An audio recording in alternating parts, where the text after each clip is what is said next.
God ends here, यानी भगवान यहां खत्म होता है। यही लिखा था एबी के काटा मोनेस्ट्री के उस खौफनाक दरवाजे पर, जिसके सामने दो नन्स खड़ी थीं। उनके पास अंदर जाने के अलावा कोई चारा नहीं था।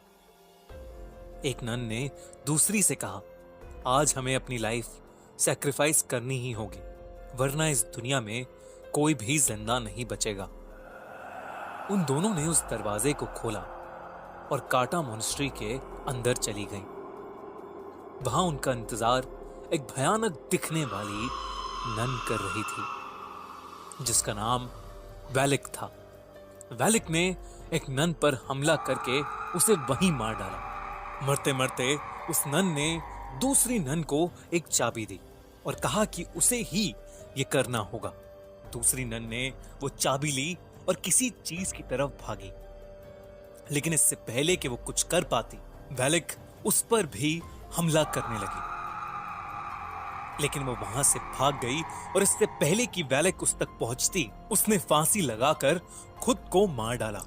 जब इन दोनों नन्स के मरने की खबर रोमानिया के एक महान प्रीस्ट के पास पहुंची, तो उसने इन सब बातों की तहकीकात करने की सोची और वो अपने साथ एरिन नाम की एक नन को लेकर एबी आ गए, जहां वो दोनों नन्स मारी गई थीं। सिस्टर एरिन के पास एक खास ताकत थी। उन्हें बहुत से विजन्स आते थे, जिसकी मदद से वो किसी अनहोनी को पहले ही देख लेती थी। वो कभी कभी आत्माओं को भी देख पाती थी और इसीलिए उस प्रीस्ट ने सिस्टर एरिन को अपने साथ आने के लिए चुना था। वो प्रीस्ट और सिस्टर रात के समय एबी के पूरे काटा मोनेस्ट्री की छानबीन कर रहे थे। जैसे ही वो मोनेस्ट्री में घुसे, उन्हें काफी अनईजी सा महसूस होने लगा। अचानक उस पुराने खंडर में उन्हें सफेद लिबास में कुछ मॉन्क्स की प्रोजेक्शंस इधर से उधर जाते हुए दिखी। वो थोड़ा आगे गए तो वहां ऑब्जेक्ट्स अपने आप इधर से उधर हो रहे थे। ये देख के उन दोनों को समझ आ गया कि जरूर इस जगह पर शैतानी साया है। तभी एक कोने में उस प्रीस्ट को वो नन दिखी जिसने फांसी लगाकर खुद को मार डाला। उसकी गर्दन टूटी हुई थी और उसका मुंह आधा सड़ चुका था।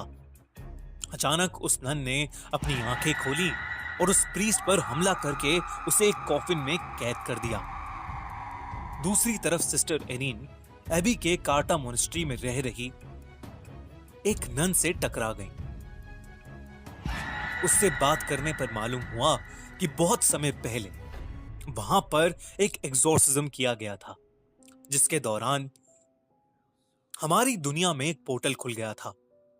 उसी पोर्टल की मदद से कुछ शैतानी आत्माएं हमारी दुनिया में आने लगी थीं।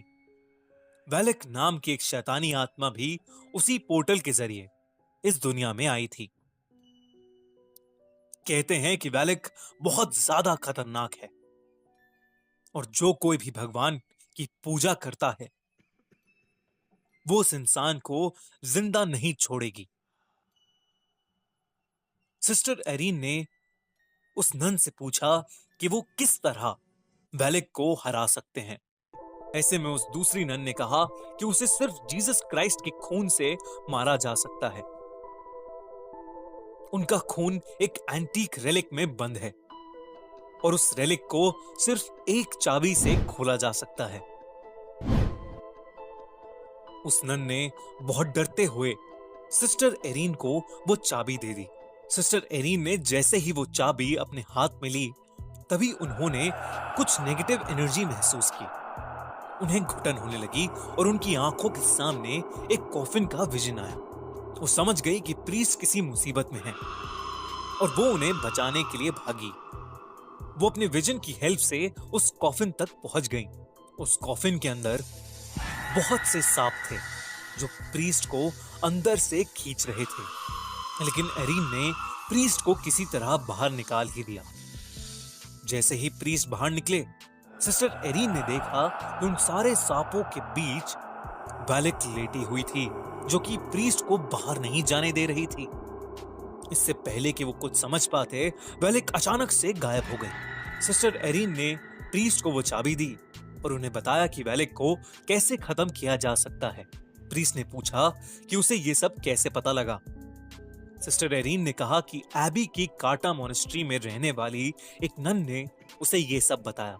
इस पर प्रीस्ट ने कहा कि काटा मोनेस्ट्री में तो कोई भी नहीं रहता, वो तो पूरी तरह से उजड़ा हुआ है। सिस्टर एरीन ये सुनकर बहुत चौंक गई। इसका मतलब ये चाबी उन्हें जिसने दी थी वो भी एक आत्मा ही थी जो वेलिक को हराने के लिए उनकी मदद कर रही थी। प्रीस्ट ने उस चाबी की मदद से कुछ मंत्र पढ़े जिससे उन्हें पता लग गया कि वो एंटीक रेलिक कहां पर है जिसमें जीसस क्राइस्ट का खून था। प्रीस्ट ने सिस्टर एरीन से कहा, आज हमें अपनी बलि देनी ही होगी, वरना इस दुनिया में कोई भी जिंदा नहीं बचेगा। वेलिक उनका वहीं इंतजार कर रही थी। जैसे ही वो अंदर घुसे, वेलिक ने प्रीस्ट को पकड़ लिया। सिस्टर एरीन ने उनके हाथ से चाबी ली और अपने विजन की मदद से उस एंटीक रेलिक को खोज निकाला। वो प्रीस्ट मंत्र पे मंत्र पढ़े जा रहा था, लेकिन वेलिक पर मानो कोई असर ही नहीं हो रहा था। अंत में उसने प्रीस्ट को बड़ी बेरहमी से मार डाला। अब वो सिस्टर एरीन के पास आ रही थी, लेकिन सिस्टर ने उस रेलिक को खोज लिया था। वेलिक ने सिस्टर को उनकी गर्दन से उठा लिया, लेकिन सिस्टर ने जल्दी से जीसस का खून वेलिक के ऊपर फेंक दिया। देखते ही देखते वेलिक बुरी तरह से जलने लगी। वो जोर जोर से चिल्लाने लगी और वहां से गायब हो गई। सिस्टर एरीन जमीन पर गिर पड़ी, लेकिन वो वेलिक को मारने में कामयाब रही।